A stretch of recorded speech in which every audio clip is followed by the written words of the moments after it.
I really love speaking here at Chicago IANDS. It's very warm and welcoming, and we can just be ourselves and talk about this woo-woo stuff. There's not a lot of places you can talk about these kind of weird subjects. But it's a safe and supportive environment, so thank you, Diane, for making this such a wonderful service. So I'm going to start with an energy balance, so I want you to all stand up. We're building an energy field to support the work that we're doing here today.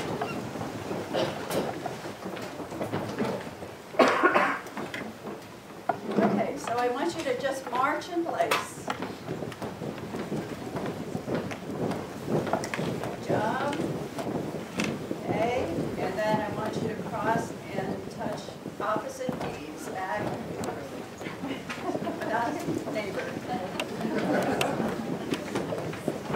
Okay, very good. Now, hold your hands out with your thumbs up, and we're going to do a figure 8, and watch your thumbs, and do the infinity sign following your thumbs.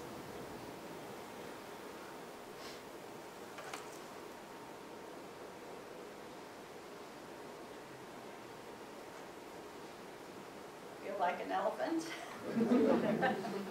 Good job. Okay, go into prayer position. Take a deep breath. Encircle your arms around. Back to center. And then one hand up, one hand down. Breathe in. Exhale, back to center. Opposite side. Breathe in. Exhale, back to center. One more time. Breathe in. As above, so below. Back to center. Breathe out. Other side. Breathe in. Breathe out. Coordinated group. Namaste. Good job.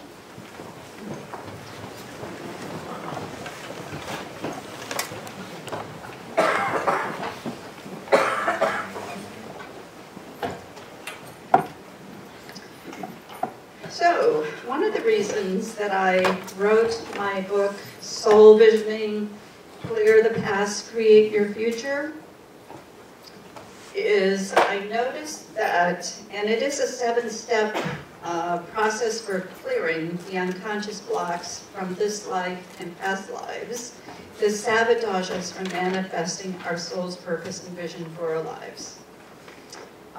Two things are missing from a lot of the manifestation models. How many people know about The Secret? Remember that movie and the book? Yeah. And it was a step in the process of understanding that our mind and our will is powerful to create our future. But first, we have to ask who is in charge of the manifestation process. If it is the ego, is it the ego or the soul? If it's the ego, you're going to manifest material things, but not necessarily lasting peace of mind. It's an external solution to an internal problem, but if you put the soul in charge of the process, you're creating your life from a place of abundance, from a place of the divine within. And the second thing that is missing from a lot of these manifestation models is it does not address the 95% of the mind that is unconscious, that holds the unconscious limiting beliefs and memories that hold us back in this life and past lives. The unconscious programs say no matter what you do, it's not good enough, happiness never lasts, life is a struggle, you don't measure up. I'm sure you can come up with a few of your own. So we are carrying a lot of these blockages in our unconscious. So we have to look at the repeating karmic patterns that carry over from past lives in this life that keep us stuck. We cannot avoid looking at the unconscious issues. Because people say, I've done all the positive thinking, you know, I've raised my vibration, but I'm still stuck, right? Some of you have run into this. So why is that? Well, it's what I talked about. You know, you can manifest all kinds of things, but not necessarily happiness. And until you address those patterns that undermine us unconsciously, you know, we're held back.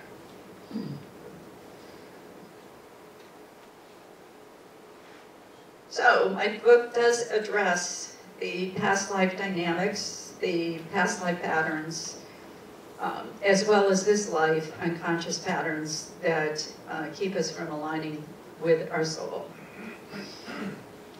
Now the good news, we have tools that can help us clear some of those blockages and patterns. And one of those things is past life regression therapy.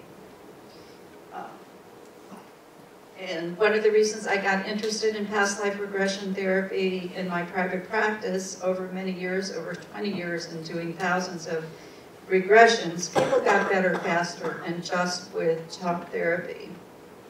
So when other approaches are not working, often past life regression goes to the root cause, goes to the origin of where some of these patterns started.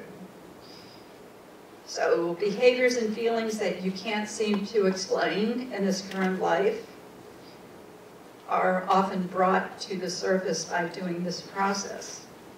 Now the thing is, you don't have to believe it for it to work. You know, some people are skeptical, not sure if they really believe in past lives. But you can look at it as metaphor. It's coming from your unconscious, the themes, the symbols, the patterns. So either way, it still can be effective. Now, what are the patterns that we carry over? I mean, there are a number of things that can be carried over, like unfinished relationship issues. Perhaps you lost someone in another life, and there's no sense of closure with that person. Maybe there's guilt because you couldn't save someone. Maybe you had unrequited love, or one person was royalty and the other person was from a different class, and that precluded you from getting together. So sometimes we come back together to finish up unfinished business. Other issues that past life regression can address, financial issues that are carried over from other lives, like religious vows of poverty. You know, a feeling that it's not spiritual to have money. That was one that I carried over. I was a nun in another life, and I took vows of poverty. I didn't even know I had done that, but I started seeing a pattern in my own life where I was saying no to money in abundance and realizing I didn't think it was spiritual to have money. So I had to release that belief. Some people have weight issues that stem from past lives. Maybe they starved to death in another life, or there's abuse. I had one woman, it was so interesting. She was trying everything. I mean, this woman was eating right, she was working with a doctor, exercising, had a good attitude. It was not coming off, and there was no reason. So I asked her, when did your weight issue come on? And she said, when I visited Ireland. Oh, interesting. So in the past life regression, what we discovered was she had had a past life in Ireland, and she starved in the potato famine. And all of her children died also. So when she visited, it's like the body went into survival mode and said, we are never going to starve again. So until we cleared that belief, it was resistant. But when she went back and remembered this, she was able to see the bigger picture. And another thing she carried over was guilt, because all of her children died. in that past life with malnutrition. So in this life, she decided not to have children. She felt that perhaps they would die again. So when she processed through that, released the guilt, she was able to get unstuck and move forward, and the weight did come off. Another issue that comes up for people is being accused of,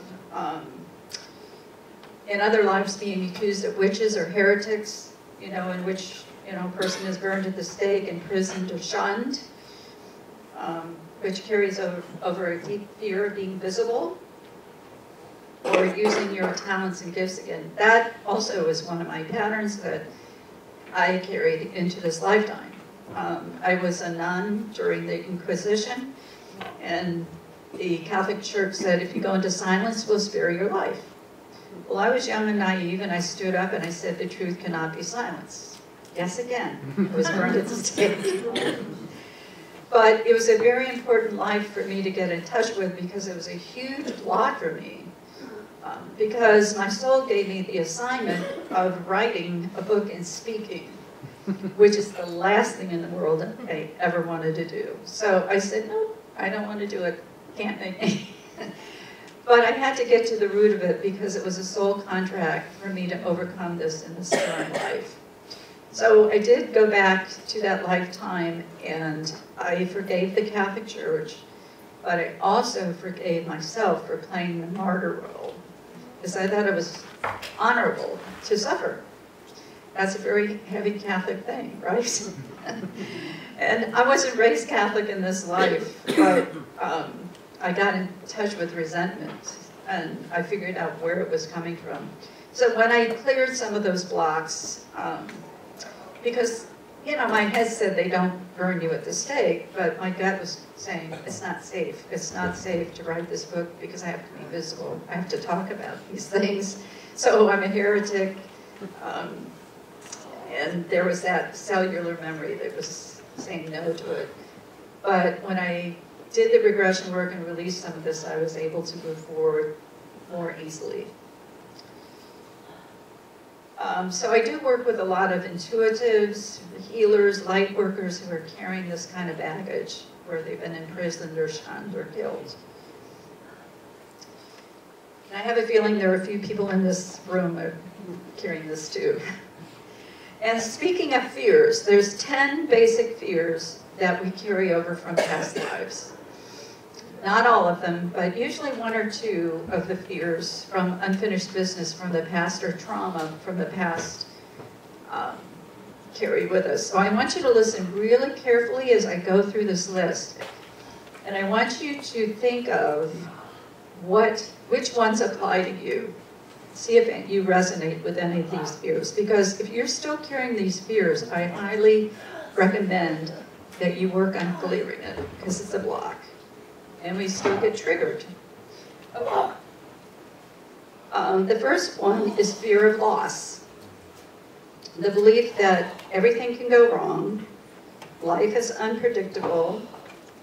So maybe in another life, enemy troops invaded and you lost your life and your family and your home, losing everything. So not that that's always conscious, but sometimes you can carry over an undercurrent of a fear, like parents being overprotective of their children. Just having this undercurrent of fear that something can happen to their children that's out of proportion. So sometimes in a past life, there's been this major loss and trauma. The fear of betrayal. That's the feeling that people will always let you down. Maybe in a past life you had a business partner or a love partner who betrayed you. Maybe the partner cheated on you. Maybe you lost your business. Excuse me.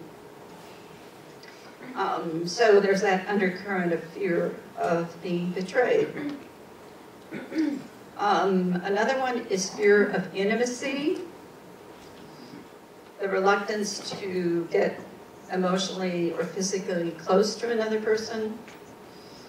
Sometimes there's been abuse in another life.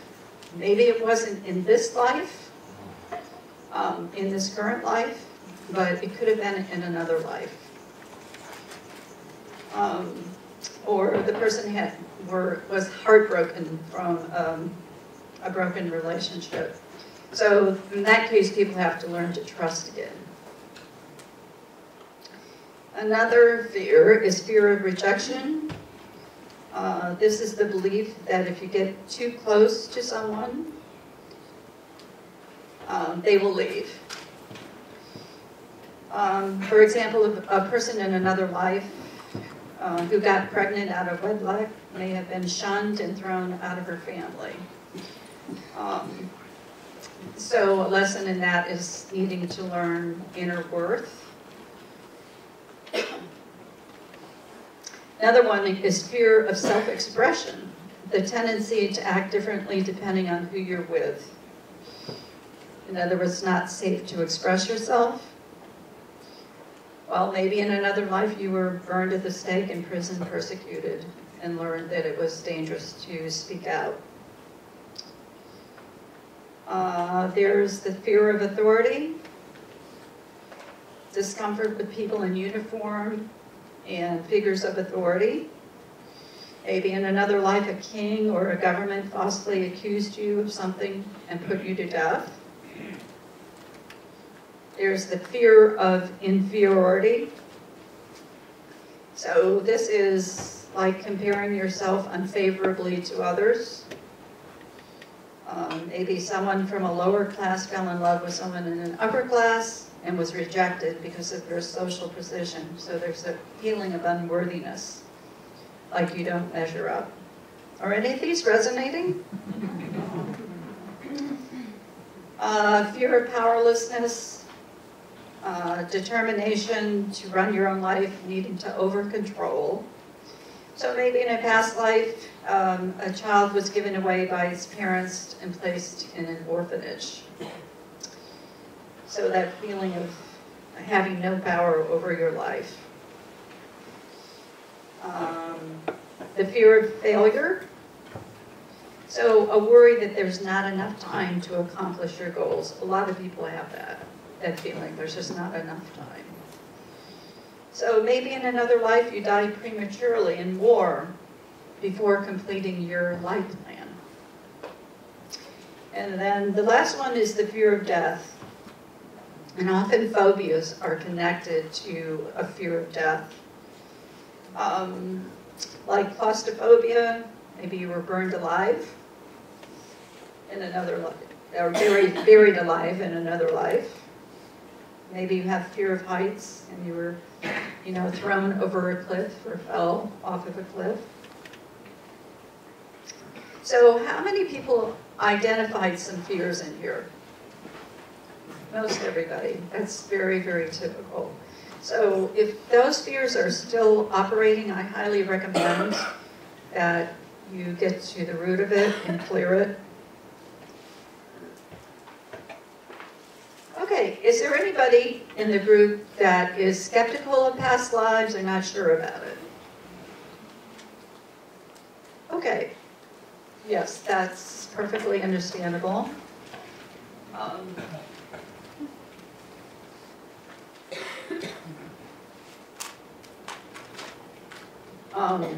I want to talk a little bit about the evidence for past lives. Some of the best evidence for past lives was done by Dr. Ian Stevenson, who was a professor at the University of Virginia. How many people know about him? Yes, very credible, hard-nosed scientist. And he studied hundreds of cases of children's spontaneous memories of past lives. Many children remember their past lives before the age of 7. The problem is we have a culture that does not believe in past lives, so children learn at some point it is not okay to talk about this. Maybe they're told it's their imagination, or their peers tease them. So usually by 7, a lot of those memories get suppressed.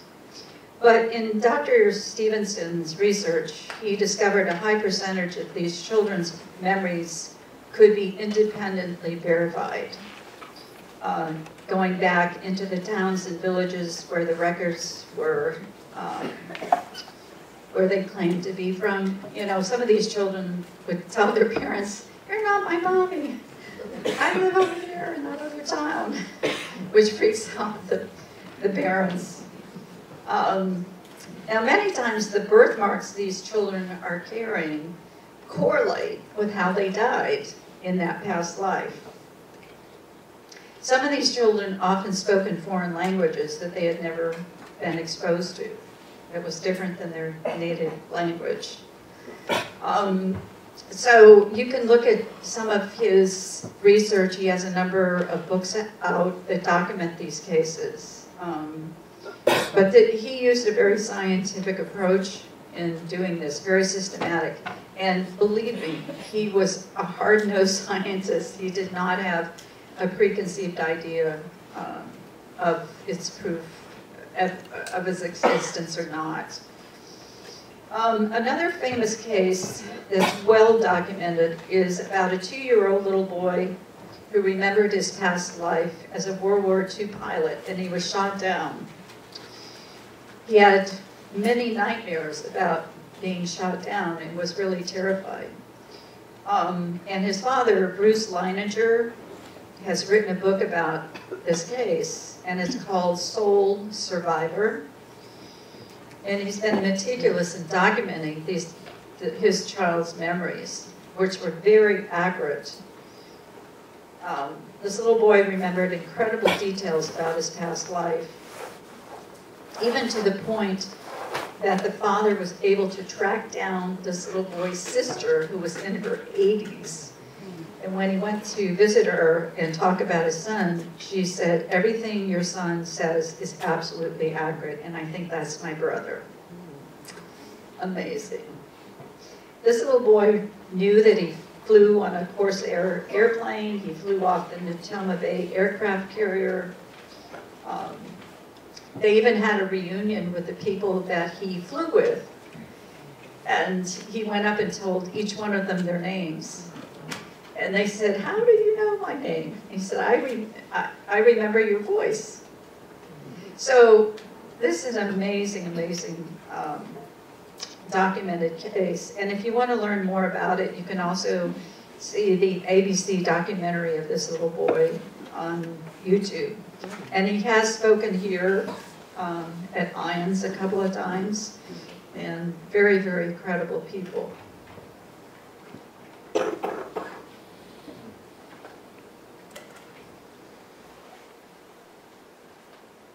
Okay, I want to talk a little bit about another process besides past life regression, and that is life between lives regression.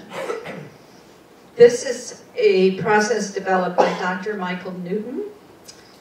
He wrote the book Journey of Souls, Destiny of Souls, and I contributed to his last book, Memories of the Afterlife. How many people are familiar with Dr. Michael Newton? Good. Wonderful.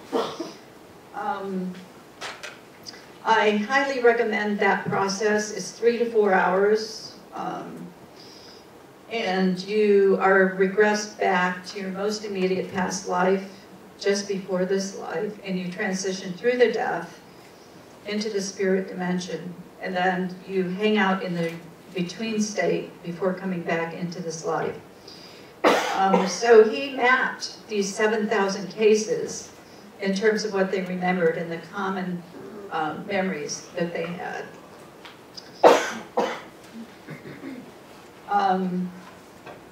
I do this process, but it is recommended that you do a past life regression first before you do the life between lives, which is much longer. And the reason being, most people need practice in altered states. It's a little bit of a challenge for people to hold a trance state for an extended period of time.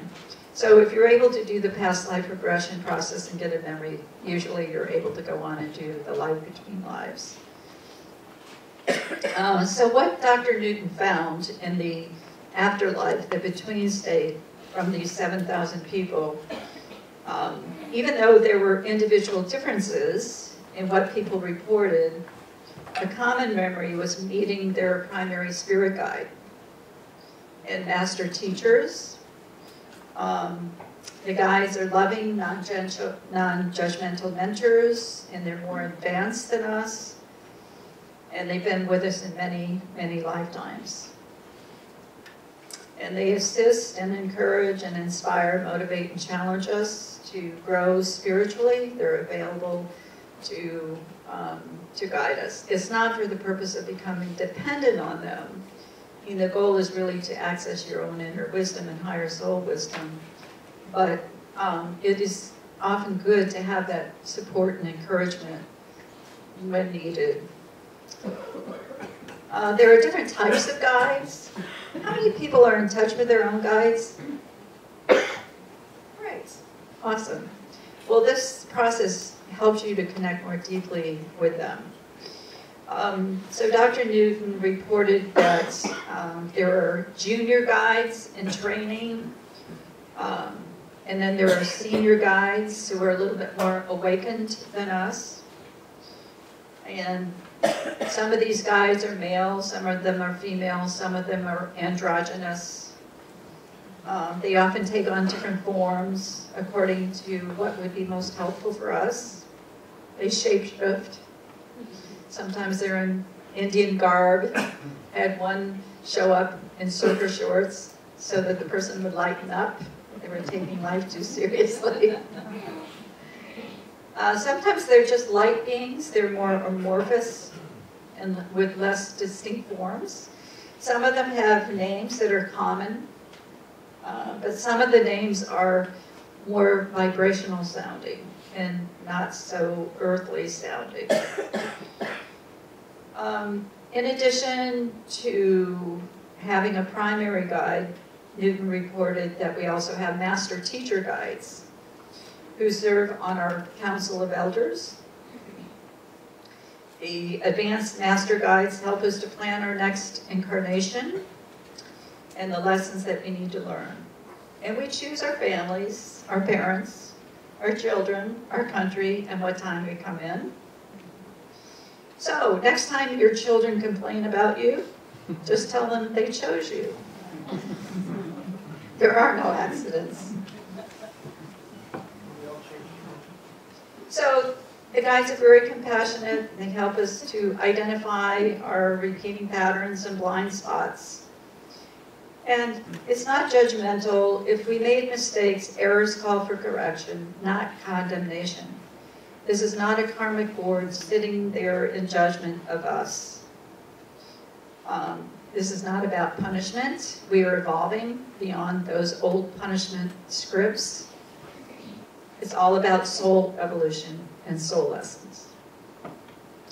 So we continue these lessons like Groundhog Day until we become more aware and awaken to the truth of our true identity as spiritual beings, as immortal souls, and the recognition that we're one with each other and the divine. How many people saw that movie, Groundhog Day?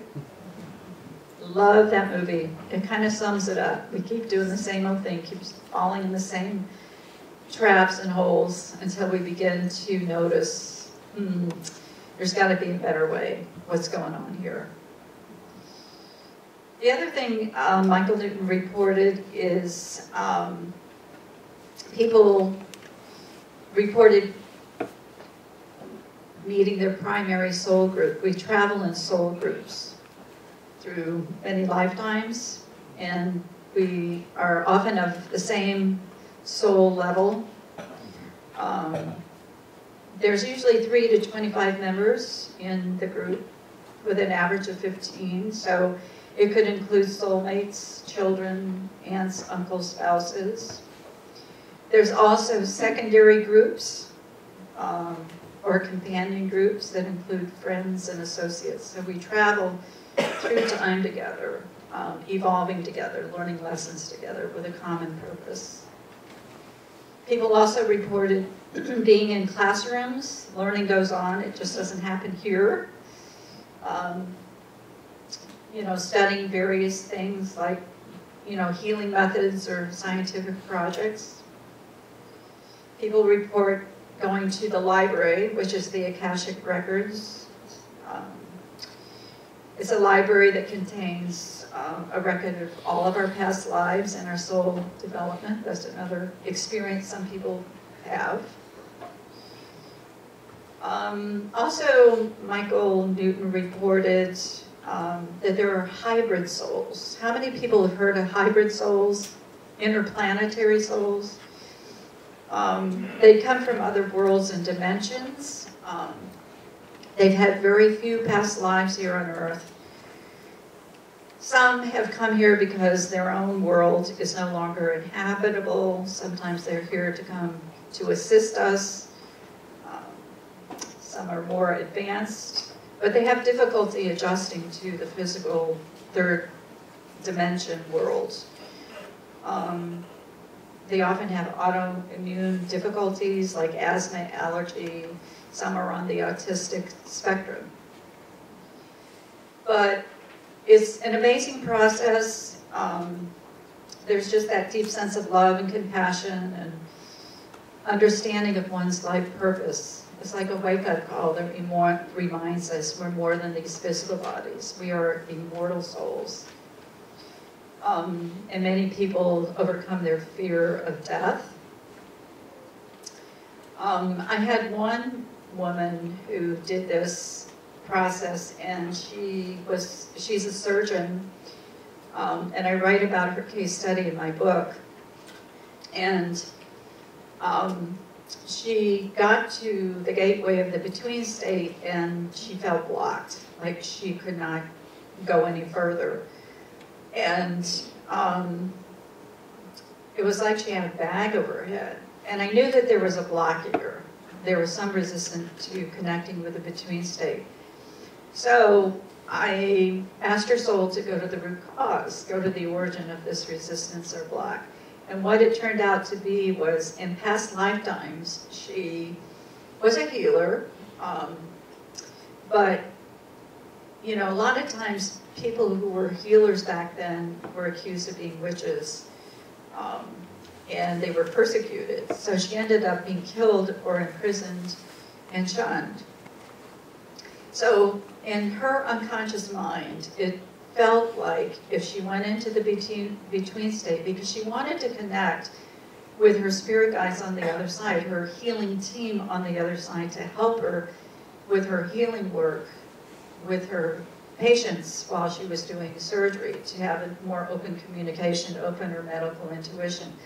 But her defense mechanisms were saying, if you go there, you can open up your psychic abilities again. You can open your medical intuition. And unconsciously, she was fearful of that. It was like that memory of being harmed in another life was still holding her back. So we cleared some of those past lives where she was persecuted and hurt, and she unburdened that. And then she was able to connect with the between state.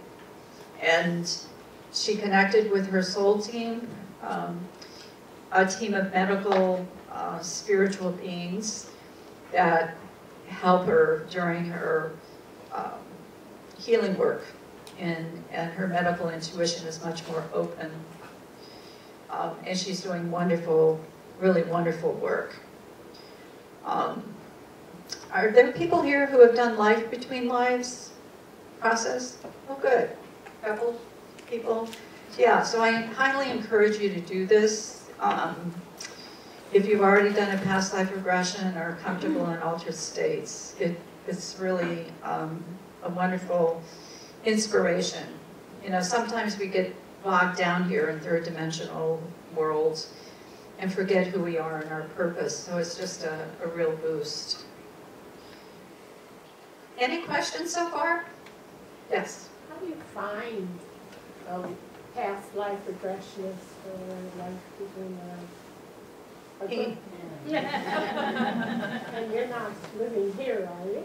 yes, I have 2 offices, one in Mundelein and one Des Plaines. I'm Thank you. local. That answers the question. Thank you for asking that question. Yes, how many people got a brochure, by the way? Is there anybody who didn't? Get a what? A brochure with my card. Dave can make sure, maybe Dave could. I did pick up one, I never looked at it. Okay, my number's on there. But Dave can. There's some on the back table. Oh, there's some on the back table. Yes, Approximately, has anyone ever come back and said how many incarnations most people have, what it takes to move through all of them? I mean, is it like 100, 1,000? It's highly individual. You know, there are some young souls that haven't been here very much and they only have a few, and then you have old souls that have had, you know, hundreds and hundreds of lives. So, you know, it really varies greatly according to your soul age. Good question.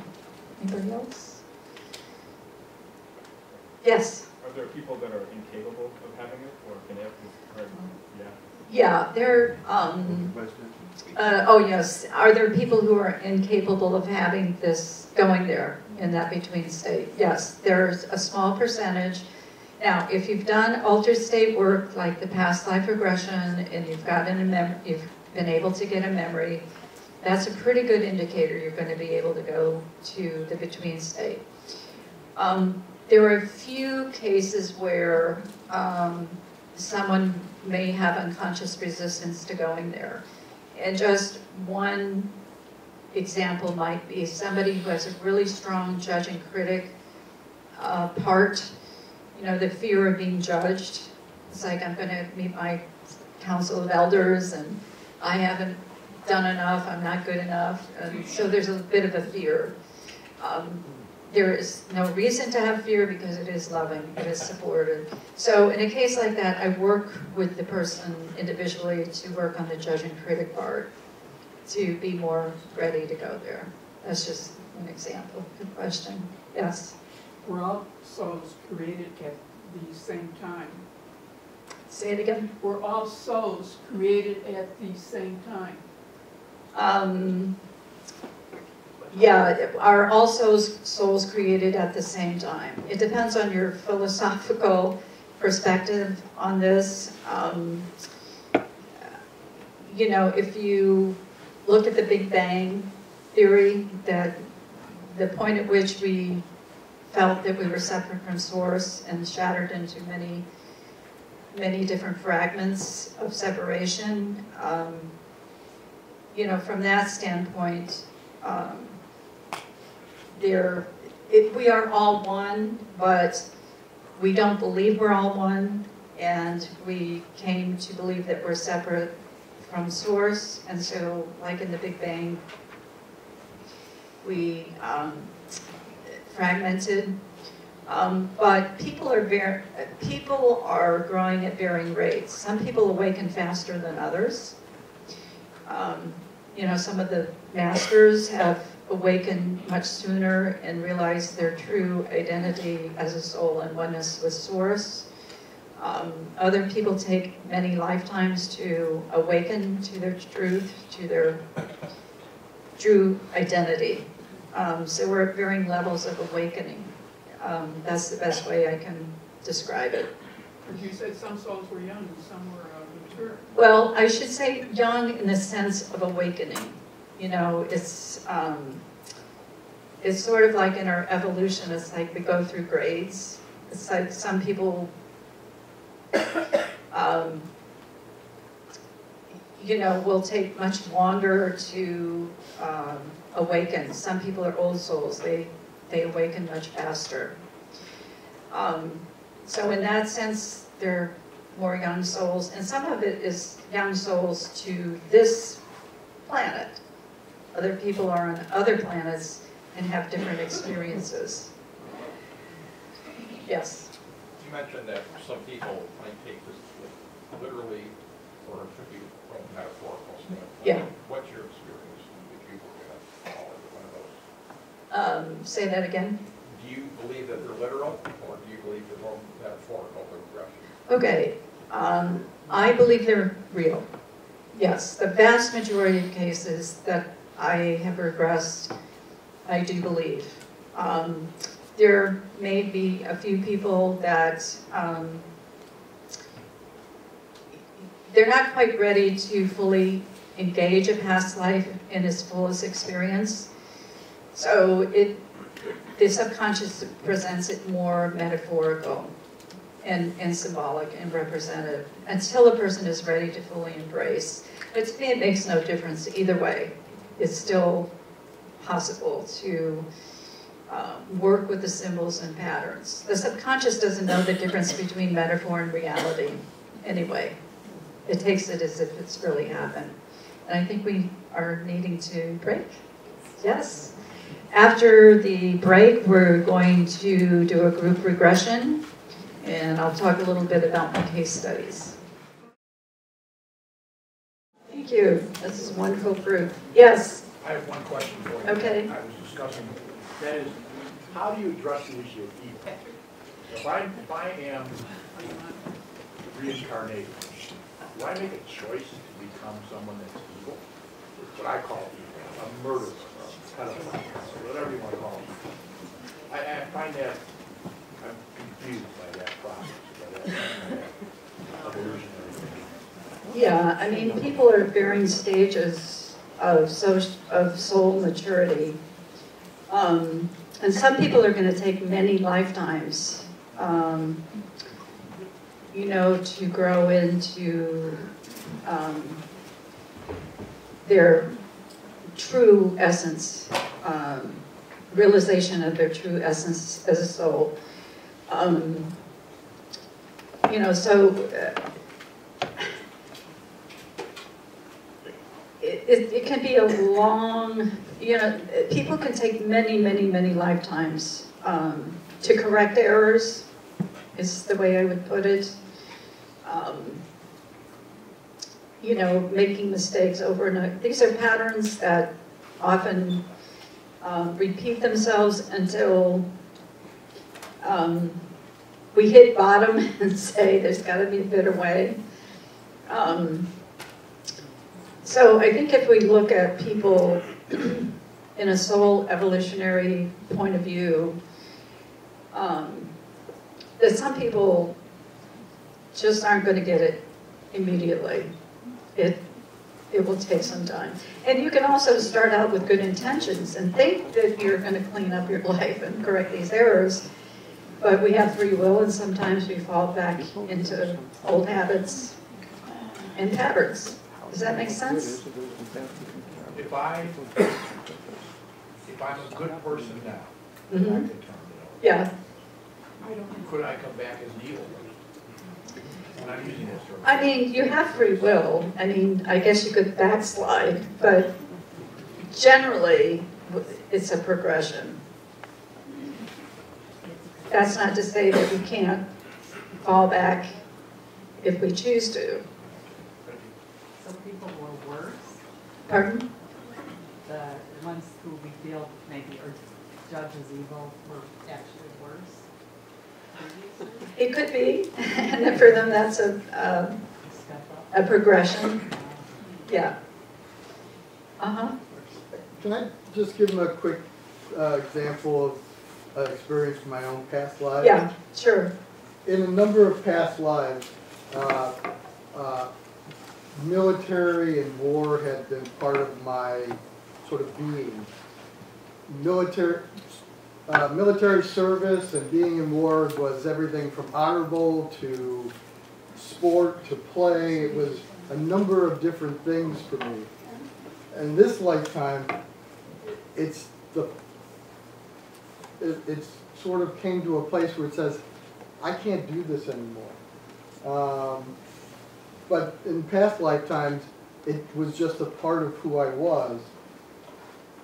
Are there other things that I might be working on that one might define as bad or less evolved? Yeah, probably. But there are things that I let go of. And that was one of them that came over a number of different lifetimes. I don't know if that helps. Yes.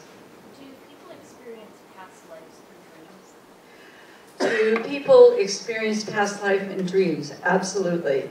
Yes, that's one way that you can access memory, for sure.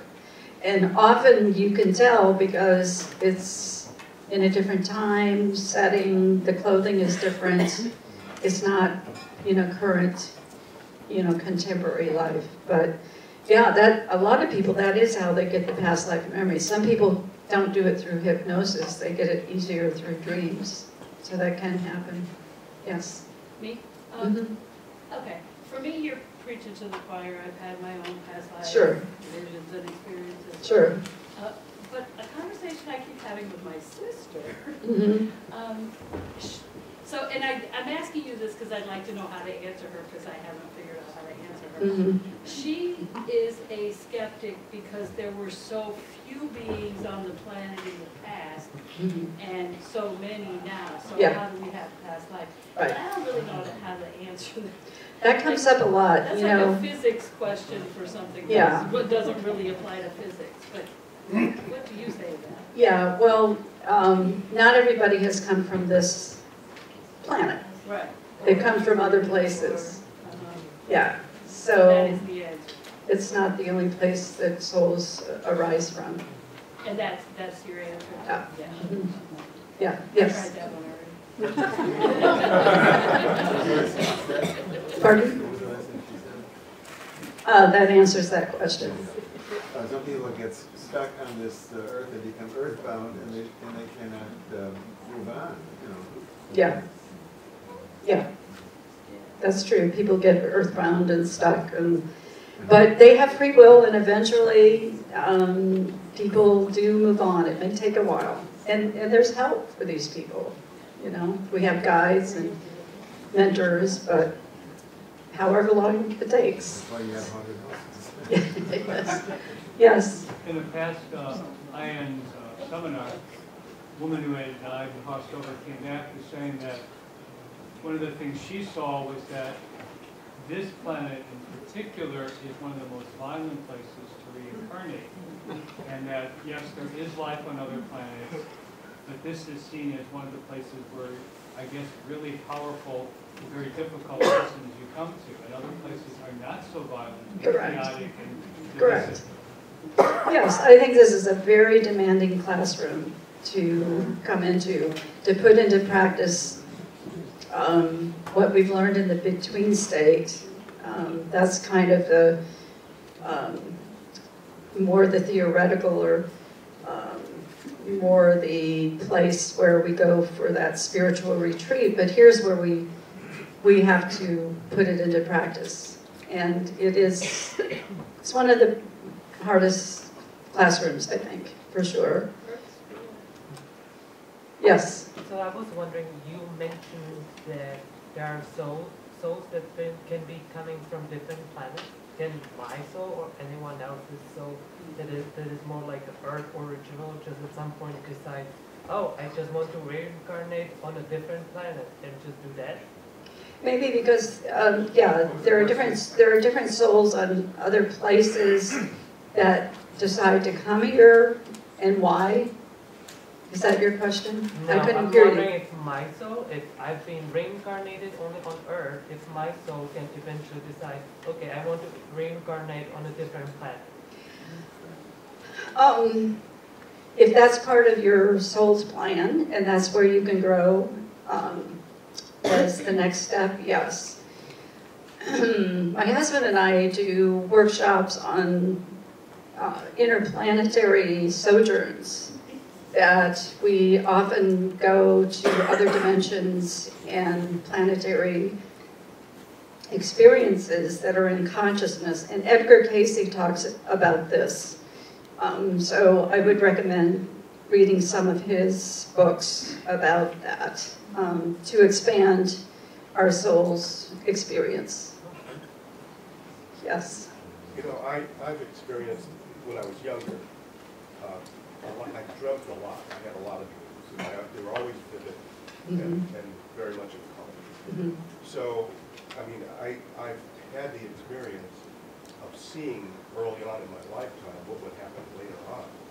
Like it was a preview. Yeah, precognitive, yes. Right. It was like a vision of something that was, and it actually, I've had these things actually happen that I dreamt about when I was probably a kid. Yeah. So I just wondered, how does that fold into this whole discussion about past lives? I mean, you know, there is the story that, you know, you drink from the river and you forget your previous life. And the story of the one guy who chose not to drink and was miserable for the rest of his life. He knew everything was going to happen. But I just wondered if there was something that came up from your... Yeah, I mean, I think we do have precognitive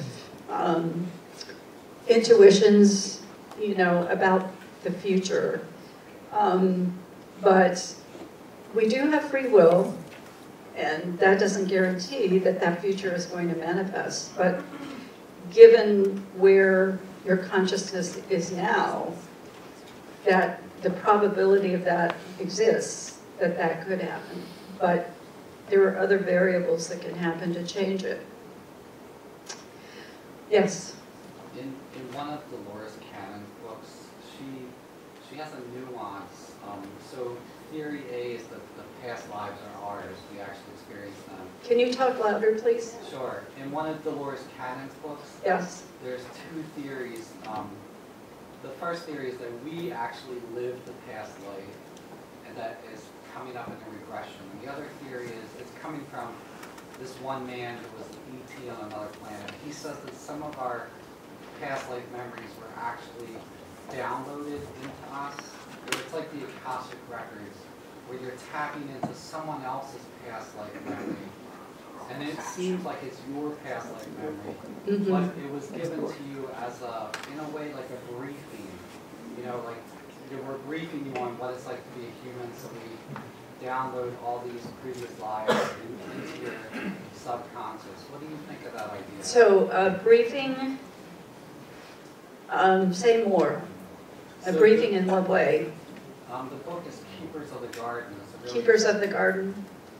So if I was an ET on another planet and I decided I'm going to volunteer to go to Earth, yes, they would download a bunch of previous human lives into my soul or subconscious as a way to help me to learn what it's like to be a human. It's like a briefing. Oh, yeah. Okay. I think anything's possible around that. I think there's so much that we don't know, you know. We have a little tip of the iceberg, so I don't rule that out at all. Yeah. Interesting. Yes. I was thinking about the lady's question about all the numbers of souls, but yeah, we don't know that what percentage of souls are incarnated at any given time. Yeah. It could have been in the olden days, 90% were not physical, while 10% were here, and we're just increasing our proportions. True. But the other thing I've learned in some of my reading is we tend to think of our consciousness as clumps, like our body, and that the whole thing reincarnated. But your consciousness is more fluid than that. And 2 or 3 people could have the same past life because they had some of that consciousness. And similarly, we can be living 2 lives right now, a parallel life, some of our conscious somewhere. Or if we have an animal that's a particularly strong connection, you could be having some same consciousness with that animal. It's not so compartmentalized. Yeah, I mean, I think this gets into quantum physics and, you know, how this can happen and, you know, parallel lives and all of that. I think certainly there are people who do have that. I think, though, that it's important not to split our energy too much, you know, that we do focus on the life that we're now living without spreading ourselves too thinly. So my guess is that before you come into incarnation, your council of elders are reviewing that with you about that as an option. I want to get moving because I'm watching our time and I want to make sure that we have enough time to get all this in. How many people have had a past life regression before? Okay, how many have not? Okay, I need to give you some information about this. I want to talk a little bit about some of my case studies and the benefits that they received from this. I had a mother and daughter whose daughter was 9 years old, and the mother wanted me to regress the daughter. And I'm very careful about regressing children because they have to have the ego strength to handle whatever comes to the surface. I mean, if it's a Holocaust life, that's a pretty heavy-duty thing for a child to handle. So the person needs to be a pretty mature soul and be pretty integrated to handle regression work. So I'm careful about regressing children. So in this case, the mother wanted the child regressed because the daughter had severe separation anxiety, and there was no basis for it. It was a stay-at-home mom. She was there for her child. There was no trauma in this child's history. But every time the mother left, this child went into a panic. So I said, I will regress you. And she agreed to that. I said, maybe you did have a past life with your daughter in another life. So sure enough, it turned out that this mother did have a past life with this daughter, but the mother had committed suicide. So the daughter basically carried over abandonment issues. So every time that child saw her mother leave, she had the fear she'd never come back. So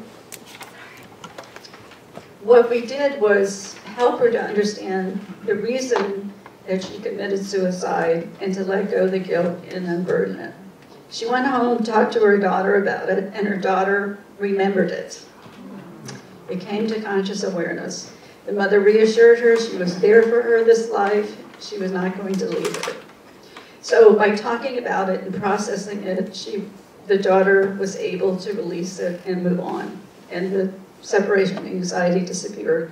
The other thing that was fascinating about this case, the mother had a cervical neck issue, and she was seeing a chiropractor, and she went back to the chiropractor and the symptom had disappeared. The mother had hung herself in the past life, so the cellular memory was still locked in her neck.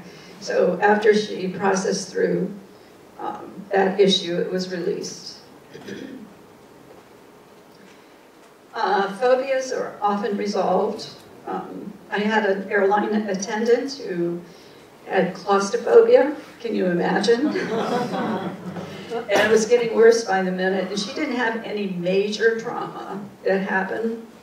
And when I regressed her back, it took her back to a lifetime where she was trapped in a cave, a mine shaft. And the mine shaft had closed in on her. And it turned out that she had dug her way out of the mine shaft, but a part of her was frozen in time in that moment when she was trapped. So we processed through it, and she was able to dig her way out of the mine shaft and see that she did survive it. So processing through it and seeing that she was okay released the trauma in that case. And then she was able to go back to work with much more comfort. I had a real interesting case with a nurse who had healing abilities, and she was holding herself back. She said, I feel guilty about something. I don't feel I can use my healing gifts. And so with hypnosis, I said, go to the root cause, the origin of this block to using your healing abilities. And it took her back during the Civil War. She was a Civil War officer, and a lot of men died under her commands. So she left that lifetime with a tremendous amount of guilt and feeling tremendously responsible for the loss of these men. So in the spirit realm, she was able to communicate to the souls of the men who died. And express her remorse. But she also realized, her soul helped her to understand that the men who fought in that war had chosen to be part of that process and that experience, and that was their lesson, that was their blueprint, and that she could not take full responsibility of that. So she was able to forgive, release, and unburden that. But what was fascinating about her case is she knew her name, her date of death, and the location of death. She went on the internet afterwards and found herself. Same name, same location, same date. Fascinating. The other fascinating thing about that case was she started talking in a foreign language. This is highly unusual. This isn't typical. But she started talking in a foreign language when we transitioned into the spirit realm. And I couldn't understand what it was. I thought it was Aramaic or something. It turned out, when she had it translated, because it was recorded, that it was Native American. Well, her spirit guide is Native American. And he was giving her evidence that she needed to build her confidence that her experience was real. Now, she was pretty intuitive, pretty clairvoyant. She had the capacity to pick up some of these kinds of details. I wouldn't say that's a very typical experience, but it got her unstuck and moving ahead, and now she's using her healing gifts to the fullest. Past life regression is really useful for after-death communication, bringing closure for loved ones that you never got to say goodbye to. I had a woman that her son, who was 30 years old, died at the beach in front of her and was pulled under in an undertow. And she could not save him. So you can imagine the grief that this mother was carrying for 9 years. It was very, very heavy. So it turned out that they did have a past life together and transitioned her into the spirit realm. And she was able to communicate to her deceased son. This is becoming much easier now. The veil is thinner between this dimension and other dimensions. So after-death communication is getting much more accessible. And so basically he said to her, "You don't have to worry about me. This is not your fault." And she felt it, she knew it. You could feel his presence in the room, it was palpable. And basically she said to him, "You don't have to worry about me.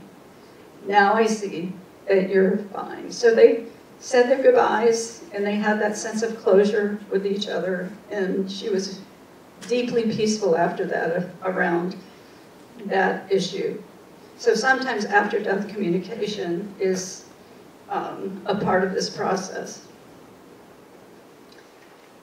I had one woman that came to me with anxiety. Nothing was explaining the anxiety in this current life. There was no abuse, and she was not getting better. You know, the usual methods that you use for treating anxiety did not resolve it. So I suggested that she do a past life regression. Well, it took her back to a lifetime where she was an adolescent. She was a young child, younger. And it was during the Holocaust. And her family got separated from her, and she was captured and put into a prisoner of war camp. And she was molested by a German soldier. So that violation left a deep wound within her, a deep sense of shame.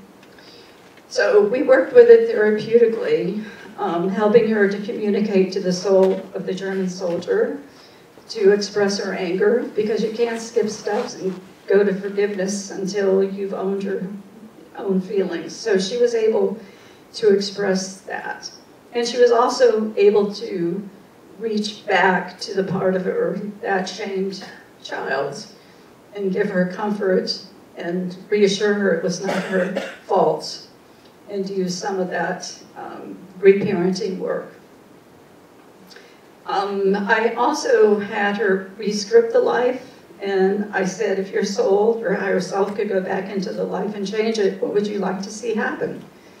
So she re-scripted it, and she escaped from the German soldiers, stayed with her family, and was taken in by a town, a village, where she was protected, and her family was able to go on and live their life, a long, safe life. So that reprocessed the memory. It doesn't wipe out the old memory, but the old memory didn't have a charge left to it. So the new memory was imprinted in her energy field, and she felt safe and secure and more released and unburdened from some of those memories. And she was able to get unstuck and move forward with much less anxiety.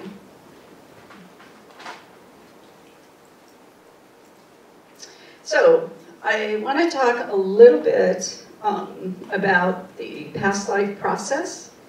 For those of you who've not been through this before, it's helpful to know that this is not the kind of hypnosis that you see in the movies, where you squawk like a chicken and you tell your deepest, darkest secrets and you're out of control and you don't remember anything.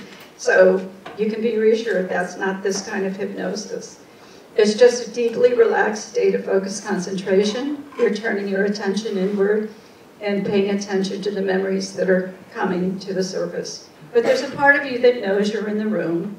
There's just another part that can focus on the memories. So it's like when you go to the movies and you forget you're in the theater because you're so absorbed by the story, you tune everything out, but you're still kind of awake.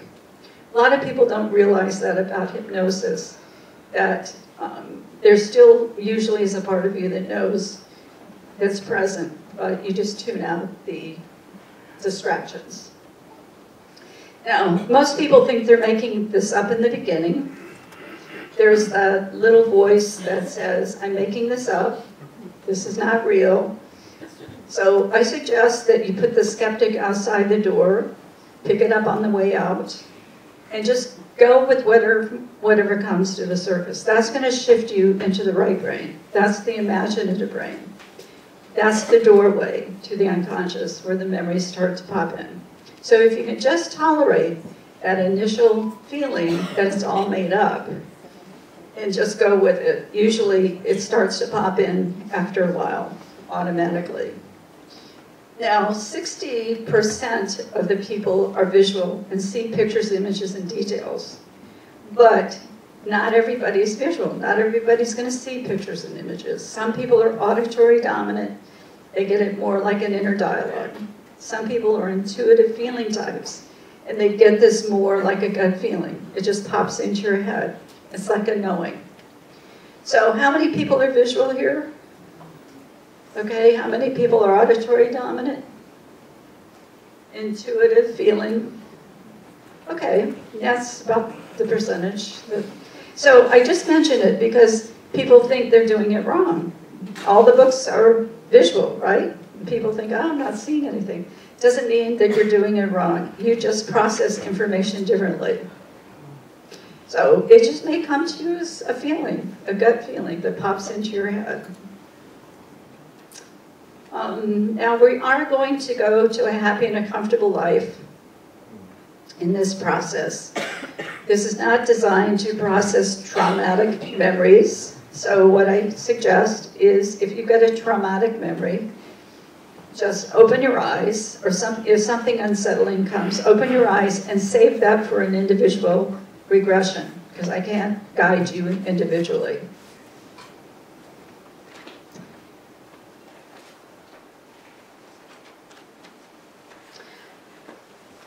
There are clues about possible past lives that you may have had.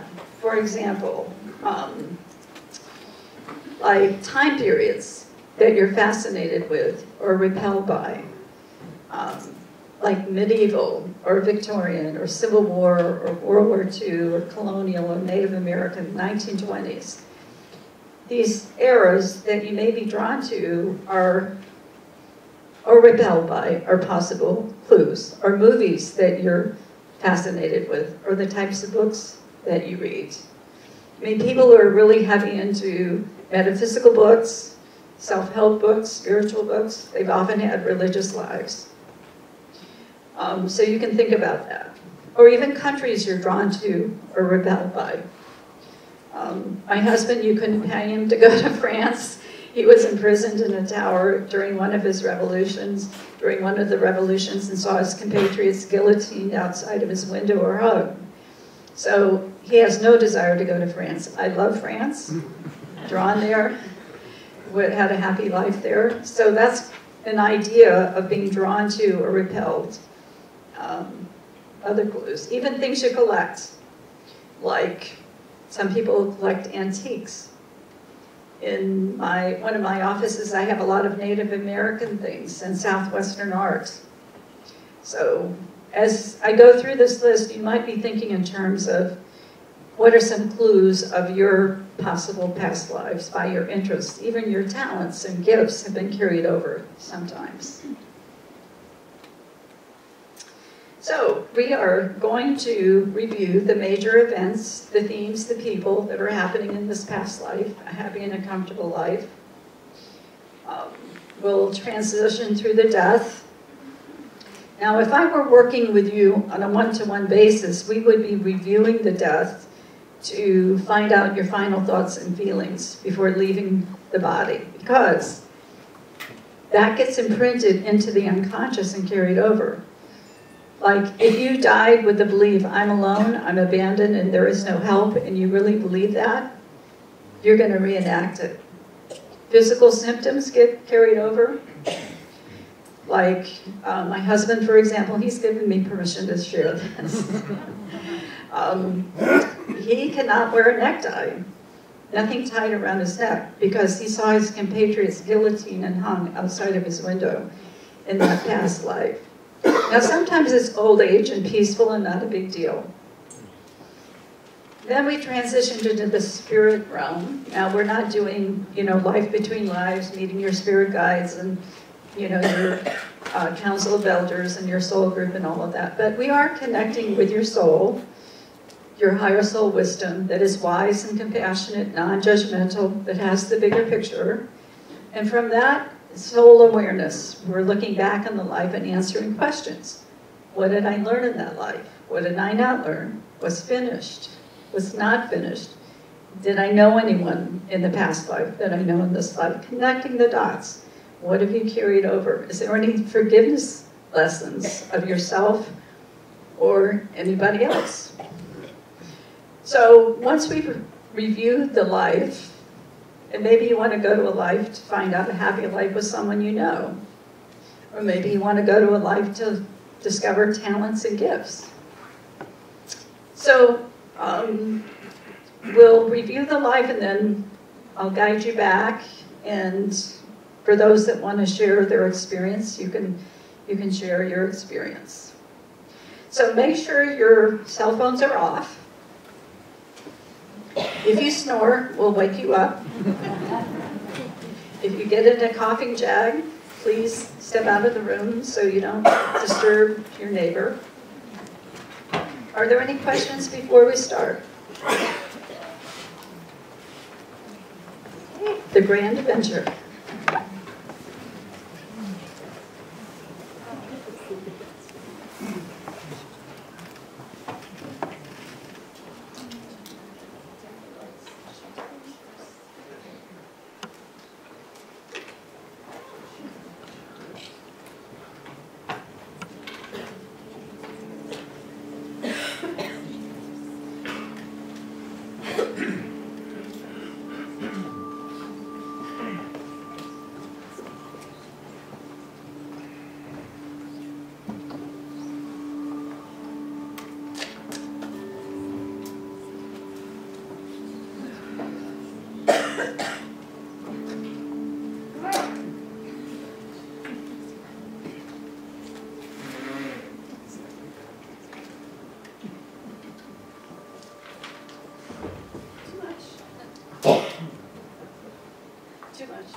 rather than.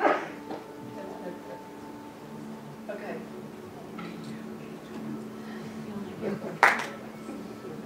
There's one for a movie setting.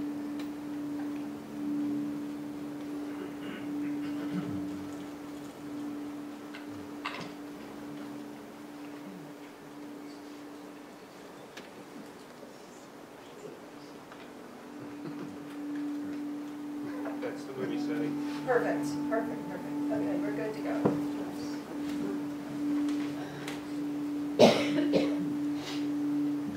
Okay, just getting comfortable, taking a deep breath, relaxing more and more.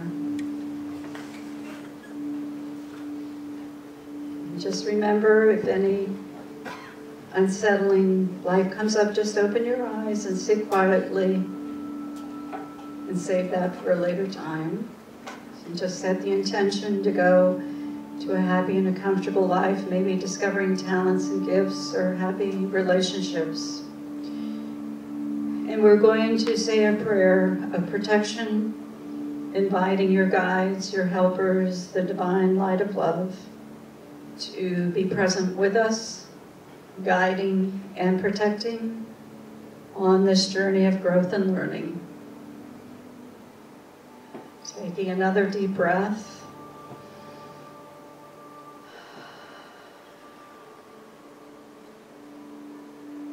And another deep breath. Relaxing more and more, letting go more and more, turning your attention inward.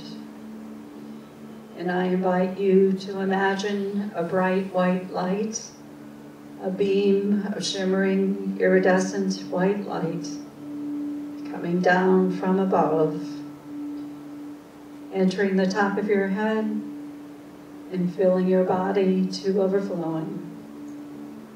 And the light surrounds your heart with light and love, and it expands and totally surrounds your body with a white light aura of protection and balance and harmony. And you're relaxed and at ease, at peace with yourself and the world and everyone in it. And any outside noises that you hear just helps you to go even deeper into relaxation. And if any outside thoughts should come into your mind, simply brush them aside and return your concentration to the sound of my voice. And as you continue to relax more and more, I invite you to send relaxing sensations to each part of your body. And we'll begin with your feet. And feel the relaxing light entering into both of your feet at the same time. Moving into the arches and the heels. Right on up to your ankles. Completely relaxed.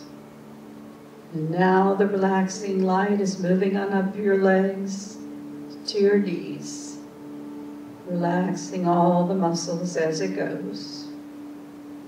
And now it's moving on up into your thighs and to your hips. And your full attention is on the sound of my voice as the relaxing light enters into both of your hands at the same time.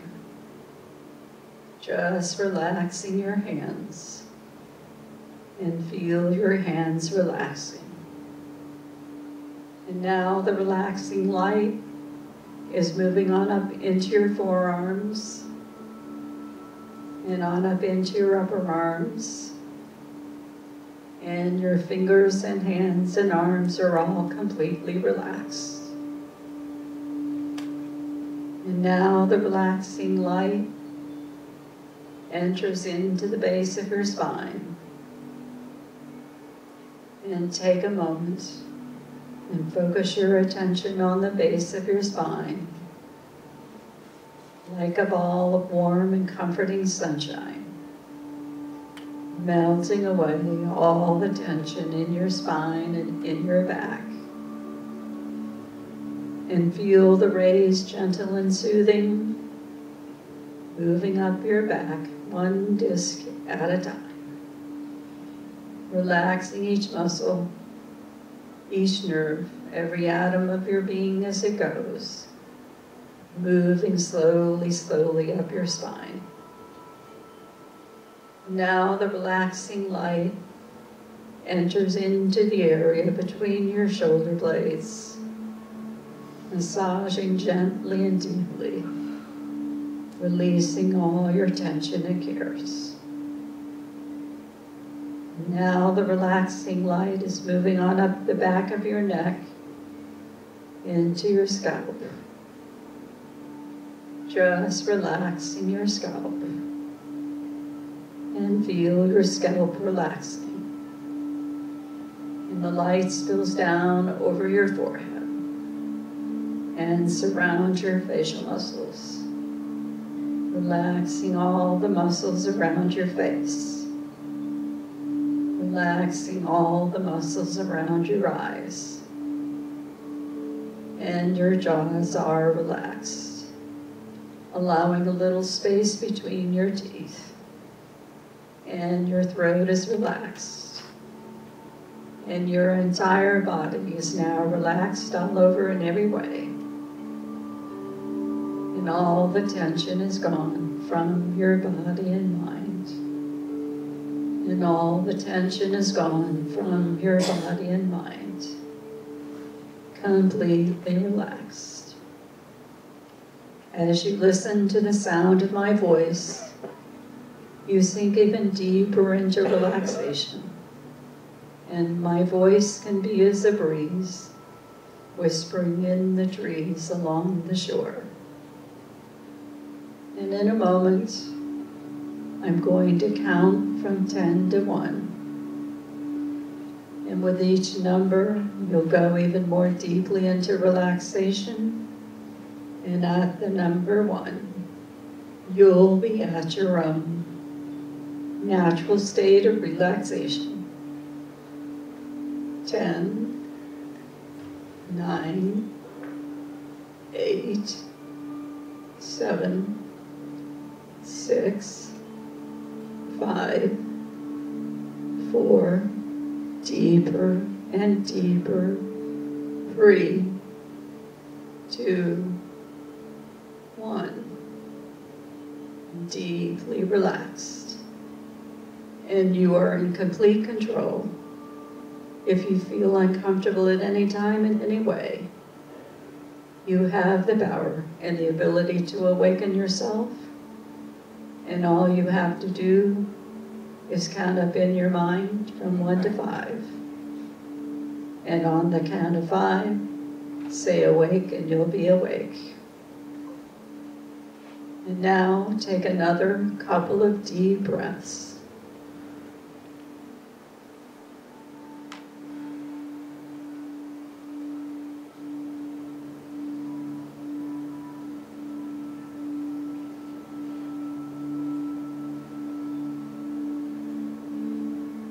And in the memory banks of your subconscious mind, there is a memory of everything that has ever happened to you in this life you're now living, or in any of your past lives.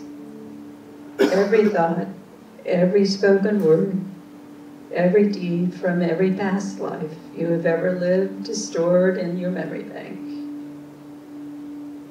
Now we're going to begin to move backward in time, to one of your previous lives. And your own subconscious mind will choose a life that will be of value for you to re-examine at this time. Going back to a happy and a comfortable life. Perhaps going to a life to discover a happy relationship, a talent or a gift, trusting your higher soul wisdom to take you to wherever you need to go today. And now I invite you to imagine a beautiful blue mist ahead of you. A beautiful blue mist. and start to walk towards it.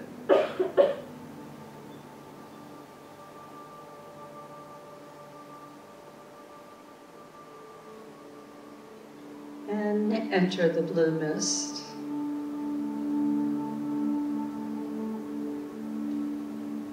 And the blue mist surrounds you and protects you, and you are very safe and comfortable here. And the blue mist is a time of inner peace, of quiet, the avenue of the heart to the infinite. And you like it here very much. And you can experience real peace, total peace and quiet. And as you continue walking through the mist, a bridge appears in front of you. And you approach the bridge.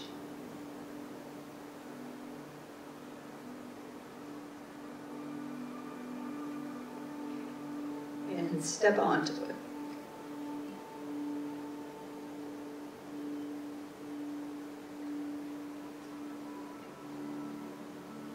And you cross the bridge.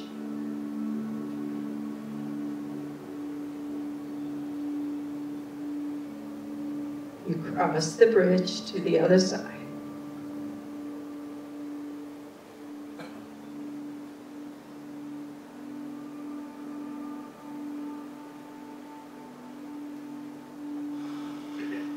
And on the count of 3,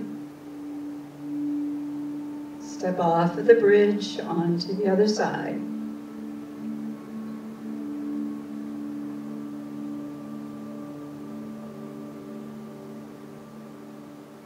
One, 2, 3.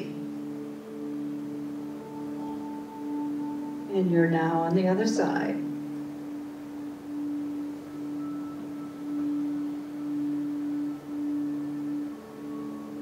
And get a sense of what is around you. Might just be intuition. Is it a warm and sunny day? Is it overcast? Are you indoors or outdoors? Are you in a town, a city, or the countryside?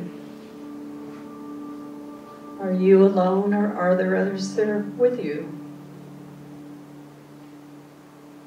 Get a sense.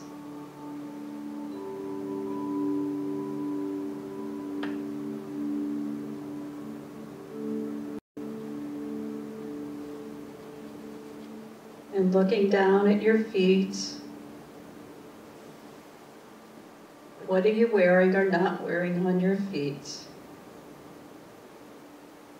Get a sense, get an impression. Is it boots or sandals, high tops, low tops, barefoot, something else?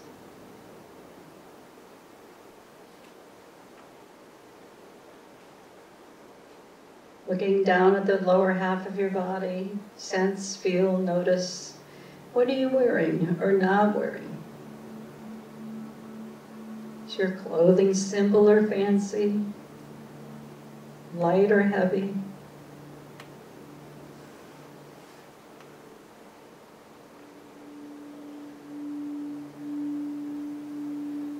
What are you wearing on the upper half?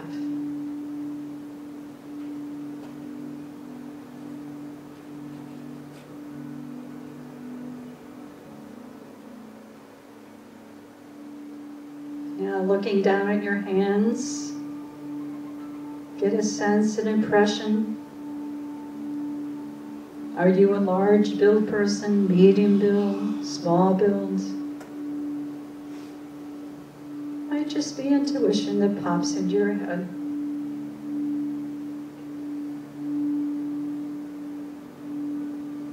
And what color is your skin?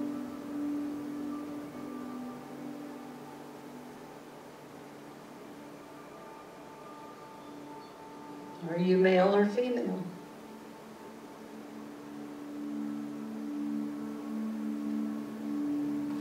Are you old or young or middle-aged?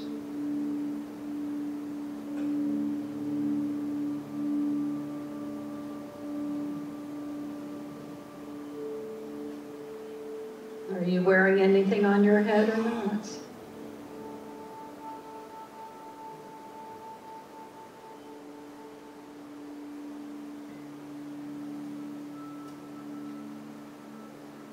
And now on the count of 3, go to the home where you live in this past life. Go to the place where you reside to learn more about yourself. 1, 2, 3. And standing in front of your home, what is it like? Large or small? Simple or fancy?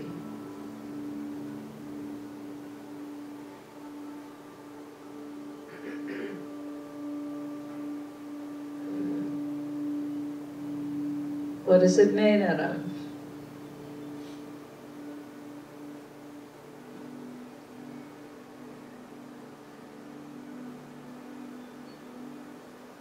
And going inside, 1, 2, 3, just walk around.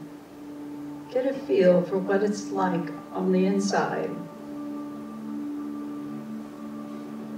What are the floors made out of?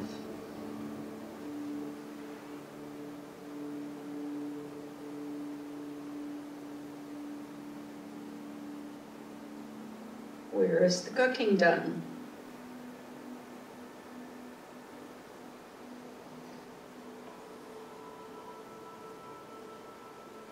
Is it done indoors or outdoors?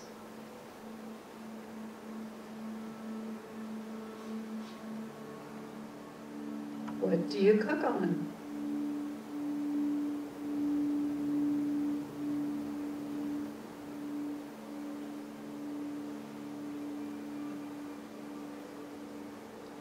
Now go to a time when you're having a meal around the table to learn more about who may live in this home with you, if anyone. Do you have a family? Are you part of a family? Do you live alone? 1, 2, 3. And who's at that table?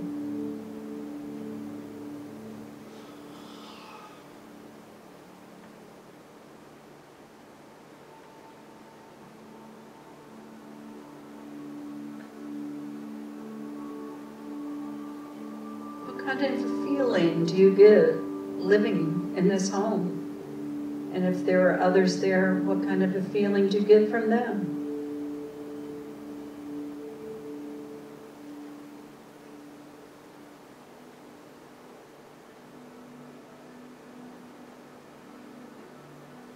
Is it warm and inviting, or more distant and cool?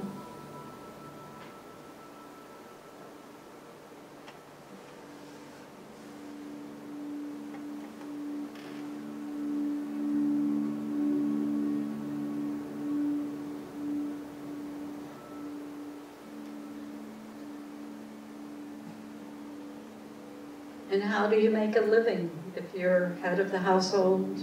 Or support the family, if that's your circumstance? How do you make a living? How do you put food on the table?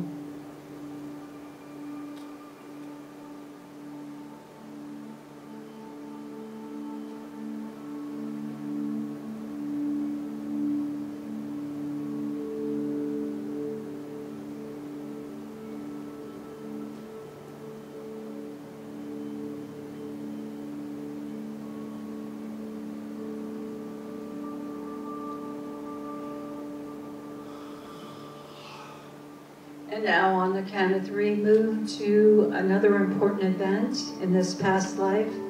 You're now reviewing to learn even more about how your life unfolds. On the count of 3, going to a significant event when something important happens in this past life.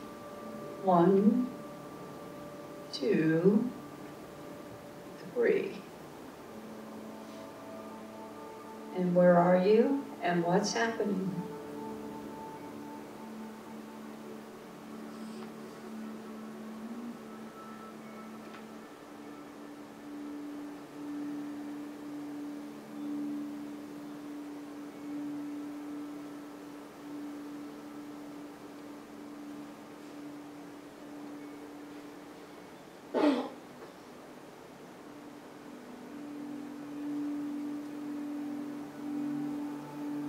What are you doing and feeling?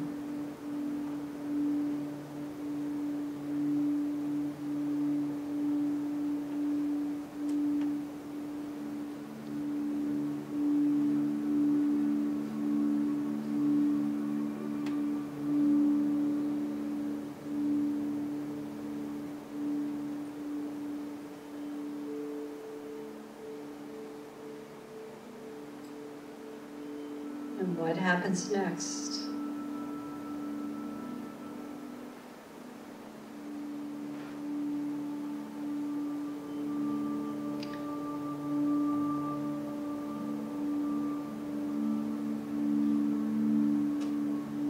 And on the count of 3 again, move to another important event in this past life to learn even more about yourself and how this life unfolds. And you can choose to stay in the scene that you're in now if you'd like to explore that further, or you can move ahead. 1, 2, 3. And where are you and what's happening?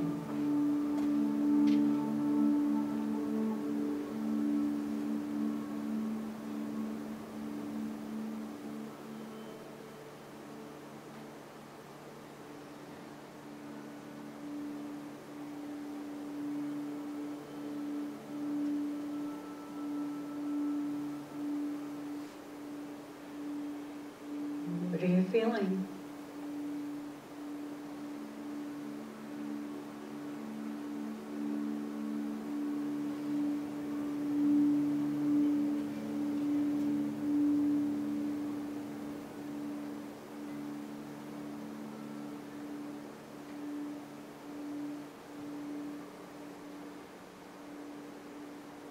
And now going to the last day of your life. In this past life, you're now reviewing just before your death. 1, 2, 3. And where are you and what's happening?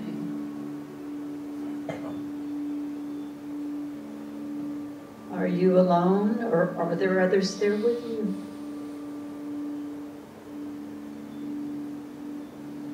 If there are others there, what are you communicating? What are they communicating?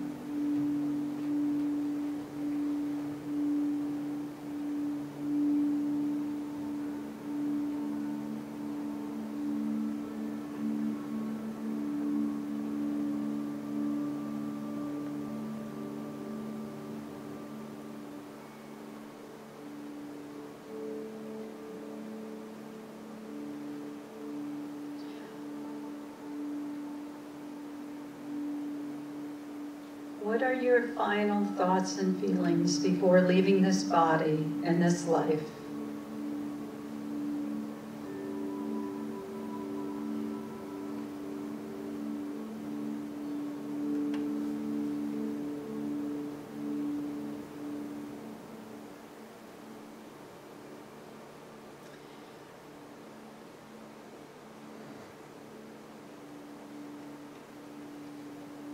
Now just releasing the body, making your transition. Moving into the light, just letting go. Leaving any discomfort behind.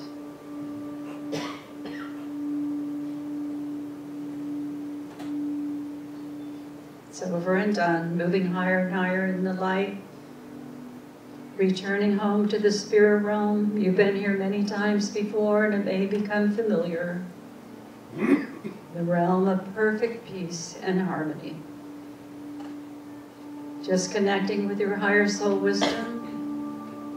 That part of you that is wise, compassionate, non-judgmental. That has the bigger picture. From that compassionate perspective, looking back on the life that you just left. What did you learn in that life? What was your greatest accomplishment?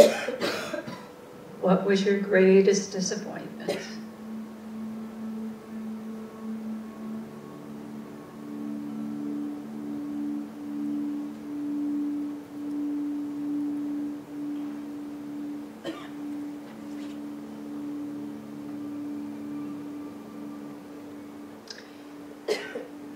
Did you know anybody in that past life that you know in this life? Does anybody seem familiar?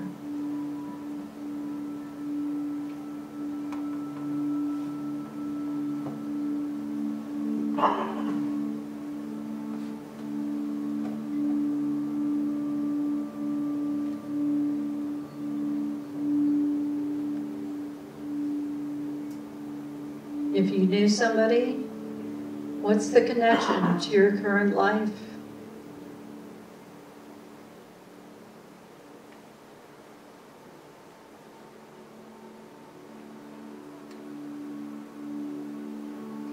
And being grateful for every lesson, every life, all parts of yourself. Bringing back only the good with you. Remembering who you are, an immortal soul, perfect, whole, and complete. Embraced by the divine. As we begin to return from the highest realm of your soul mind, coming back over the bridge, bringing only what is good, coming back through the blue mist, that safe and warm place where nothing can harm you. And on the count of 5, you'll come to full waking awareness, refreshed, feeling wonderful in every way. And 1, feel the lifeblood returning to your arms and your legs. And 2, feel yourself coming out with a deep sense of peace and self-acceptance. And 3, wiggling your toes and your fingers. And 4, re-energized. And 5, back in the room. Present moment, time and space, fully awake, alert. 2018. Welcome back. Good job.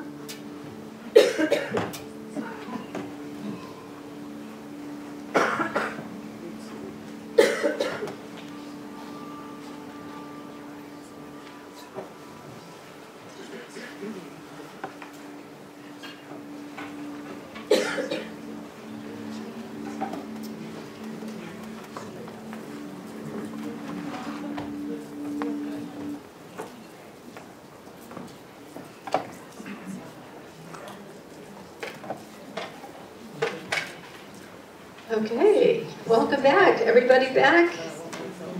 Good job. How many people got a past life memory? Great. Yeah, about 60% of the people can do this in a group. It is a challenge to do it in the group. You know, there are some distractions and I can't guide you on a personal level, but it gives you a little bit of a taste of being in that relaxed state and memories starting to bubble to the surface. Now, some people need some practice in doing this. Brian Weiss that I trained with, how many people know Dr. Brian Weiss? Yes, wonderful man. He could not do this the first time he did it. He is very left-brain, scientific. He says they don't teach this at Yale Medical School, so that analytical mind was pretty active. It was hard for him to shift into the right brain, the imaginative brain. But he practiced it with meditation to learn to quiet his mind. And in time, he was able to do it. Oh, I just want to mention there is a mailing list going around. If you would like to be on my mailing list and know about the workshops that are coming up, and I write a little bit about the subject about once a month. So where is the... Here. Okay, so just, yeah, keep moving it around. So eventually he could do it, and I just want to encourage you, if nothing came up today, that doesn't mean that you can't. On my website, I do have MP3 downloads that are practice regression processes that you can practice that kind of takes you through what I just did. So that's an option also. I mean, there's various reasons that people can or cannot do this at first. Like some people start to get in touch with something that they're not ready to look at, and the subconscious blocks it. And that's, you know, that's okay. There's divine timing with this. Sometimes it's just learning to relax and tune out distractions. So, did anybody have a happy, comfortable life that would be willing to share? Yes? Oh, I went back to when I was in Atlantis 12,000 years ago. Ooh, Atlantis. Wow. How interesting. What was it like? I was a master healer teaching everybody. Beautiful, master teacher, healing. Excellent. I had a large family, lots of life. Beautiful. Yeah, my husband and I were in Atlantis in the healing temples. Beautiful. Thank you. Anybody else? Have a happy, comfortable life? Yes. I remember, and I've done regressions with you, but what keeps coming up for me is water. Is what? Water. Water. Water. I remember being on I don't know if it was a lake or a river or a moat. It was on one piece of it. I remember looking down from some sort of a castle wall as a cart went through a gate. Can people hear in the back? No? Okay. Yes? No? No. I was just saying that I've done a couple of regressions with, before, but what comes up for me a lot is water and drowning. But in this particular case, I remember I was a writer, also a soldier, I think. And I remember standing on a castle wall, I think, and looking down on a horse-drawn or, mule-drawn cart that was bringing something into the castle. I think I died in a battle, but I was pumped up, so to speak. So it wasn't necessarily a gruesome death, because I was prepared for that, to die. And but at one point, I remember sitting around a table with a bunch of people in a very opulent setting, having some sort of a great feast of a dinner. I wasn't like the head of the table or anybody important, but just one of those folks gathered at the table, and that feeling of comfort in the sense of family. So that's what I remember. Do you have a fear of water? Yeah, I was told by a psychic about, it had to be over 20 years ago. Someone famous, I just don't remember who it was at this point. Before I even barely sat down, she was working with tarot cards, and she told me that I had died in 3 of my past lifetimes by drowning, and I was when I was small. I still have fear of water to a degree, but one of my regressions with you, I died in water, falling off a cliff into the ocean, I believe, that particular case. Yeah. So. Thank you. Interesting. Anybody else want to share? Yes. I can talk pretty loud. Okay, great. I'm not exactly sure what mine was. Okay. I got to a point where I felt like I was in maybe a fishing village. I had a clear image of my dwelling. I felt like I was female. It felt happy and fine.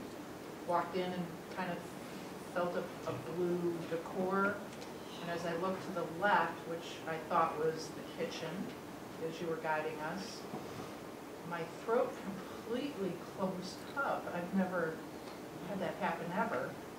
I got scared. I was afraid I was going to cough and wake everybody up. So I suppressed it as much as I could, and when I opened my eyes, I was crying. But I don't remember being sad in the regression. But it was emotional. Yeah, I suspect there's more to the story. I think there was a part of your mind knowing what was coming. But I had given you the suggestion to open your eyes if it felt, sadder and settling. So I suspect there's a lot more to that story related to that. So I would suggest doing an individual regression and explore it further. Good job. Anybody else? Yes. I got one. Yeah, a little girl about 8 years old, blonde hair, barefooted, walking on the pier towards the water, and the closer she got, the more she heard the waves. A little flowery dress and a hat she was carrying. And she started to walk along the shore. Sunny day, wind in her hair and her dress, and she found a turtle. She picked it up and started looking at it. It looked like, it wasn't a sea turtle, it was more like a river turtle, kind of. The kind you used to get in the dime store years ago. And it was about 3 or 4 inches across. It was kind of a good size, but it's still a baby, I guess. They get pretty big. And then she walked along to see, it looked like people sitting on a bench on the on the beach. But it was just a big log that had fallen over and had big roots sticking out, looked like people from a distance. And she was very happy, but she saw no people. She was all alone. Thank you. Do you see any connection to this life? Do you carry over a feeling of aloneness at all? No, not much. I didn't get much out of it, really. I don't know who she was. I guess it was me. Why she was there. But she was happy. So even though she was alone, she was happy? Yes. Okay. She was. Okay. Are you pretty independent in this life? Yes. And I it must have been me because that's sort of how I live. Yeah. No drama. Yay. Thank you. Thank you. Interesting. Anybody else? Okay.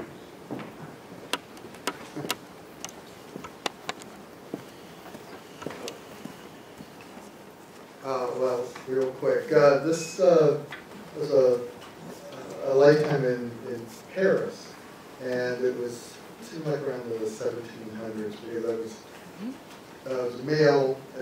I came into life, I was probably around 30 or so, and it was a very fancy bluish silk outfit with the shoes with the buckles and sort of long black hair and and mustache. It felt a bit overdone, but all that I could really get from this the information. Because sometimes for me, it just comes in these intuitive sort of waves. Yeah, it kind of downloads. Yeah, and was that I was living in this very nice house in Paris and with family and such. But there was a daughter of one of our servants who we had a great fondness for one another, but for me, there was no way in which I could be in a relationship with her because of the class difference between us. And so it had sort of a very bittersweet sense to the whole thing because there was this longing and desire, but I wouldn't allow it to happen. Is it anybody you know in this life? Yes, I believe so. Oh, okay. And the blue of my wardrobe matches the blue of her hair. She likes to dye her hair blue. So what's the nature of the relationship now? It's a relationship within office setting, and so as I mentioned, for me, again, this is a different kind of. You know, I'm married. She's engaged, and there's this sort of wall between us in a sense. Some boundaries need to be Yeah, there. yeah. So there's these boundaries. But a sense of familiarity with Very, her. very much so. Yeah. Yeah. Like immediate when you first met, or. Yeah, it was. It was just this. It was her. You know, this blue hair. Because I was like, all of a sudden, she came. She had this blue hair, and it was like I don't know what it was. It just more or less hit me. And it's not like I've seen people with hair dye before. It's not, but there's just something. And you know, there is this chemistry between us, but there's also this wall as well. Makes sense. Now you have more information about that relationship. Yeah. That it goes farther back. Yeah. Interesting. Thank you. Okay, we have time for one more. Anybody else want to? I just want to mention Yes, this please. fellow. Have you read Michael Newton's book, The Journey of Souls? Yeah. Who's book? Dr. Michael Newton, Journey of Souls. Yes, I have. Because he talks about touchstones that have you recognize people. Yeah, And yeah, that's so what. blue hair probably was on your radar before you met her. Good point. Thank you.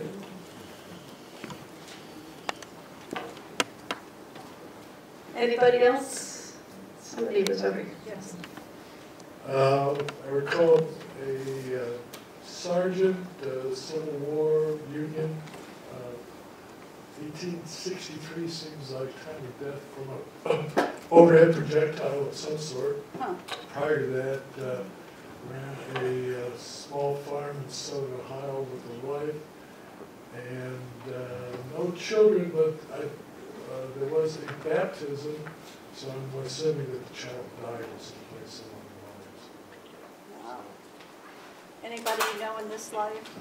the lines. I might, the wife was kind of quiet and somewhat around. I might relate her to a niece that I have currently, but it's best I can. Have you been drawn to the Civil War or fascinated with it? No, in fact, I'm pretty disinterested in it.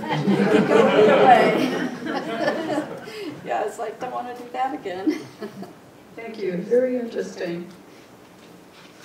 So, any questions?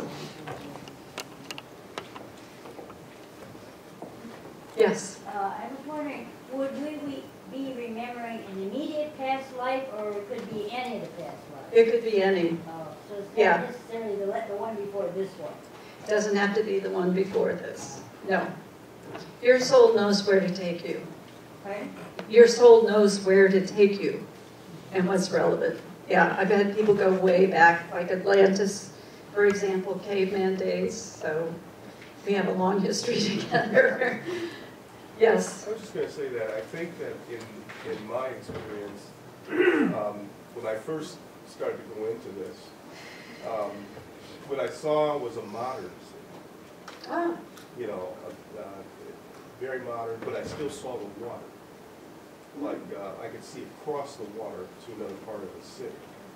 And then I started to see like I was on a boat.